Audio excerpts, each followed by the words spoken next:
is Michael Edward, creator of How to Crush Your Mental Blocks in 4 Weeks, which is a course that teaches you how to identify and remove those mental blocks that's stopping you from reaching your level of success.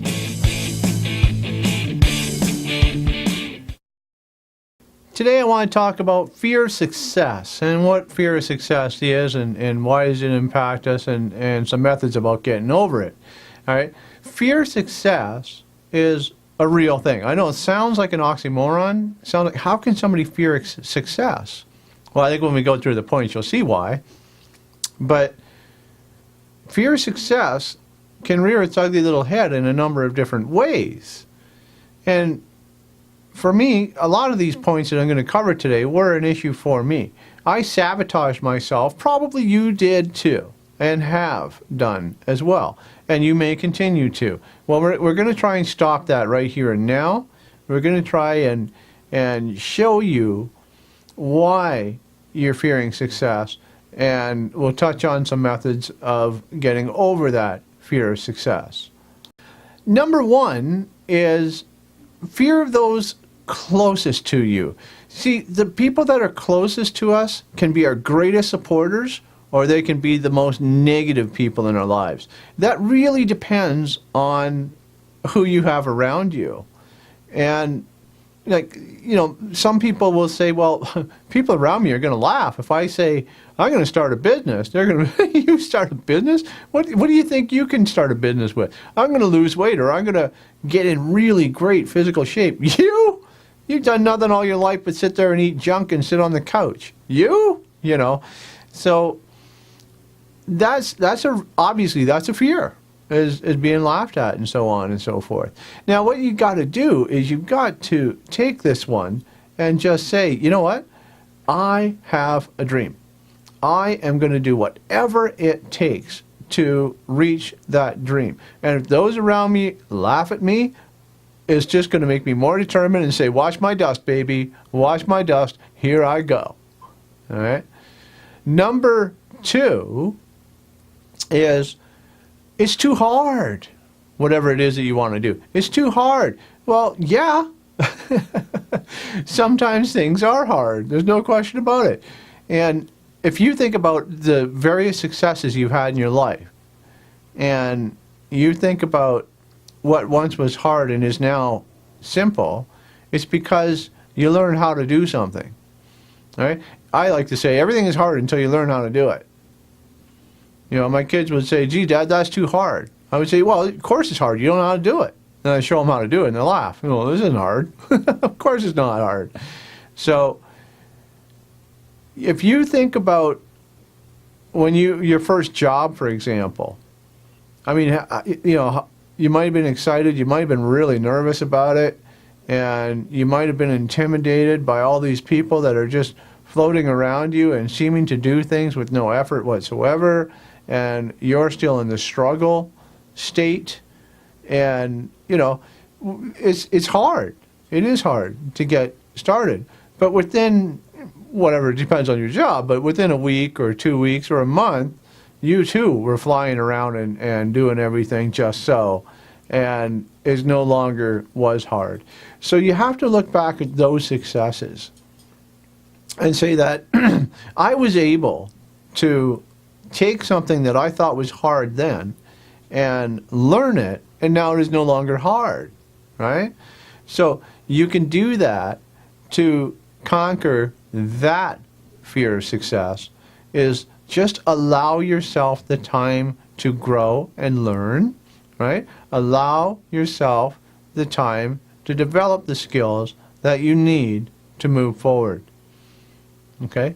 Be kind to yourself. Don't be so hard on yourself. And always, always, always make sure that you do take a moment to be proud of yourself for the little wins, right? The little wins become big wins. The more little wins you have, the more you keep going and going and going, right? So celebrate your little successes. Okay, number three is, most people are afraid of change.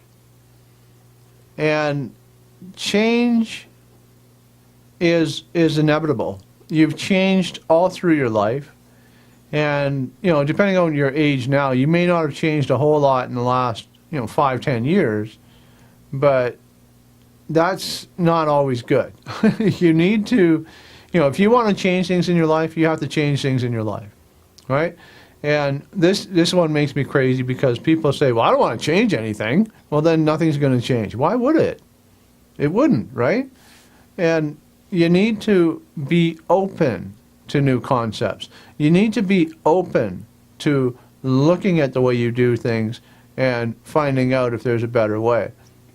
And I'll do a whole other video on this, but something that I call the nonsensical rules that we live by, that we were raised on, that were taught to us by well-meaning people all their lives, but they're really nonsensical. They really don't apply to us now at our stage of life. We need to grow out of some of those rules. Anyway, that's a whole other video, but I just want you to be aware of it, that you do need to be open to change. You may have to change the way you think.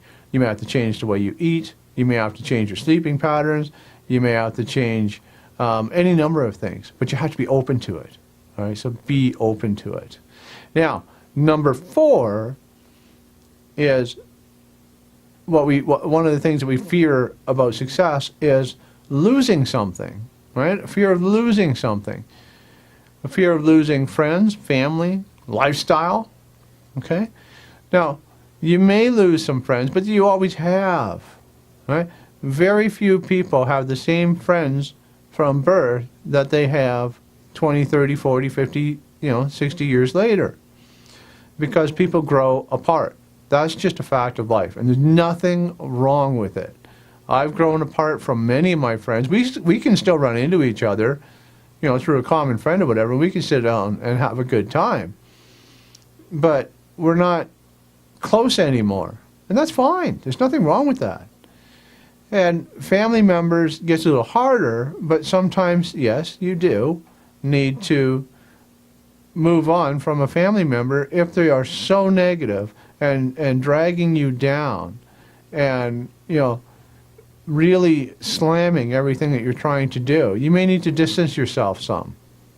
And you probably will have to distance yourself some. I'm not going to beat around the bush. You do. All right. I'm trying to be a little, I'm not hitting it. I'm trying to be gentle about it, and that's not what we need here. We need honesty and of course integrity. And yes, you do need to leave the negative people behind, and certainly at the very least distance yourself so that you're not around them as often. And lifestyle. Here's a big one for people that particularly they want to start a new business. They're really excited. They have an idea for a business or want to model themselves after a business of somebody that they admire because they help people, they make a good living, and all of these, warm and fuzzy things to improve their family's life and so on and so forth. But meanwhile, they're afraid that they have to quit their job and they're going to lose their lifestyle. They might lose their home, they might lose whatever along the way.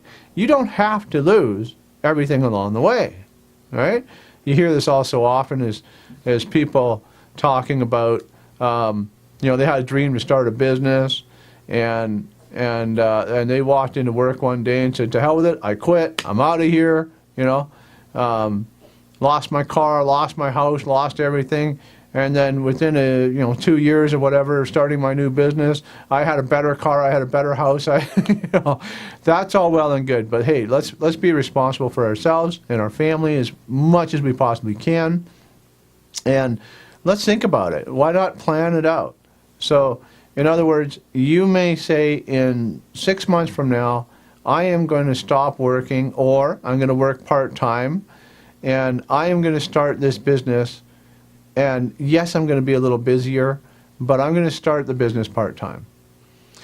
And in 6 months from now, I want to be at the state where I can stop working for the other guy and start working in my own business.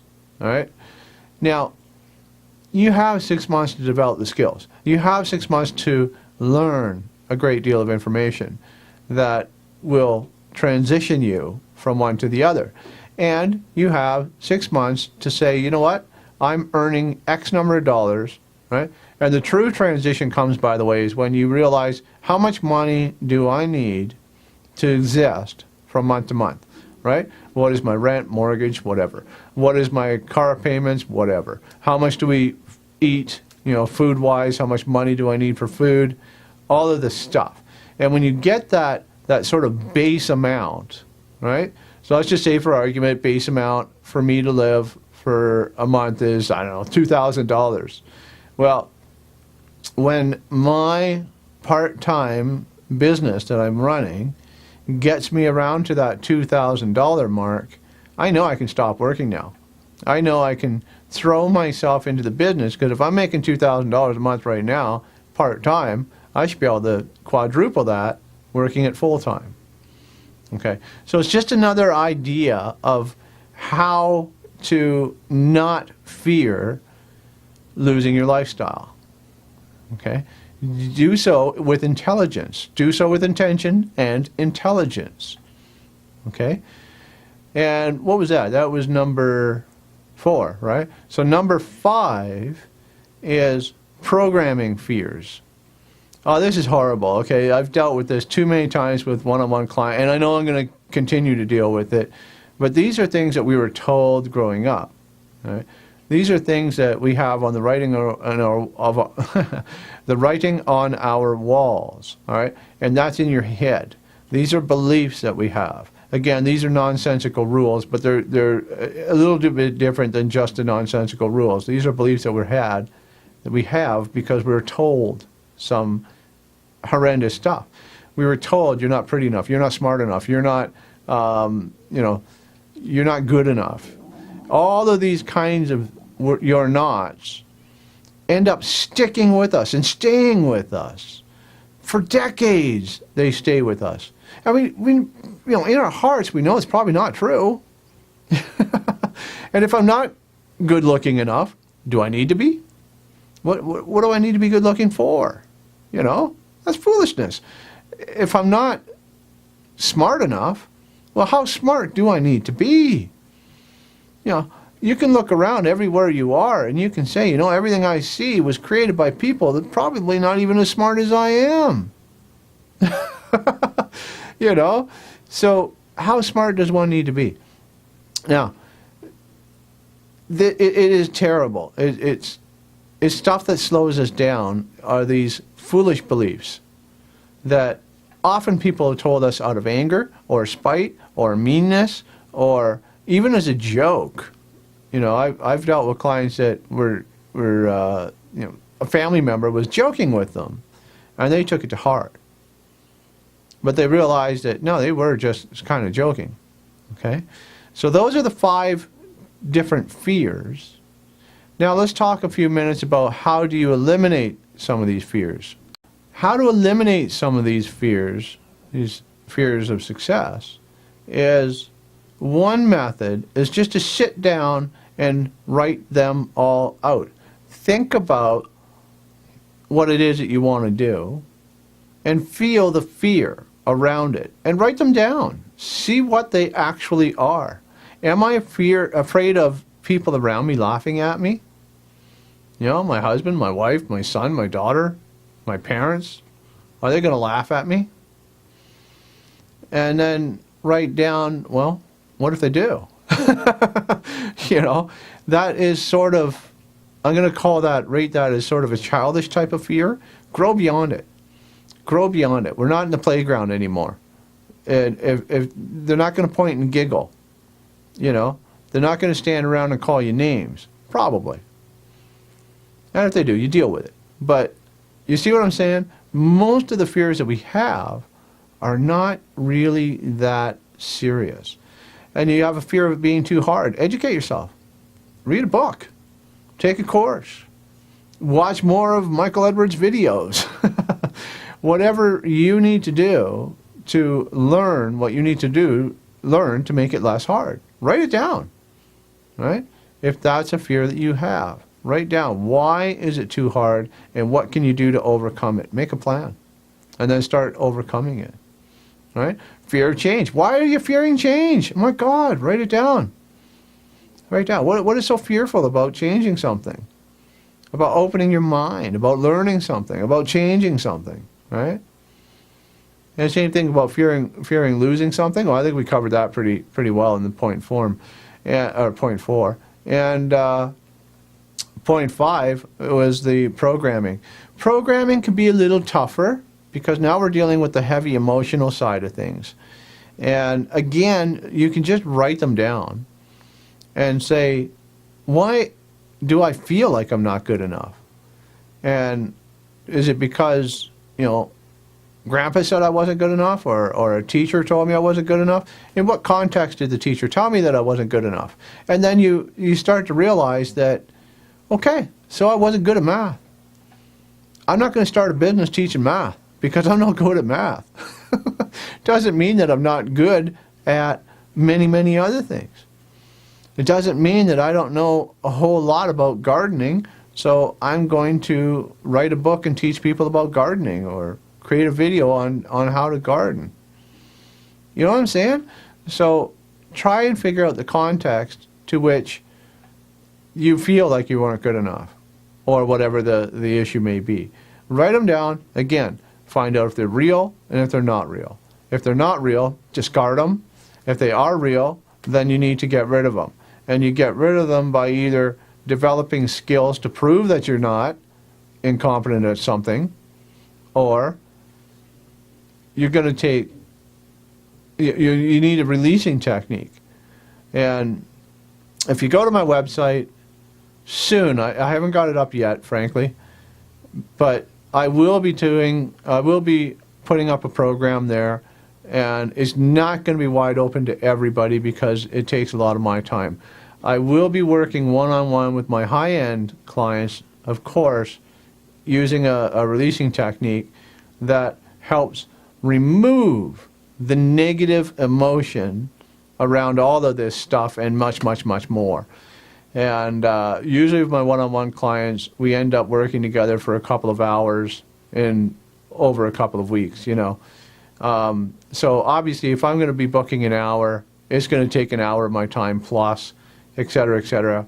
So when you do see it, and what I suggest is you go to mepersonaldevelopment.com and you get on the email list so that when I do open it up, you can jump in there and pick up that course and book some sessions with me so that we can remove the negative feeling that you have around these fears and many, many others, to allow you to feel good, to feel confident, and allow you to move ahead on your dream. All right, so go to mepersonaldevelopment.com and join the email list, because that's where I'll be putting it out when I add it to the website. All right, now I want you to go out there.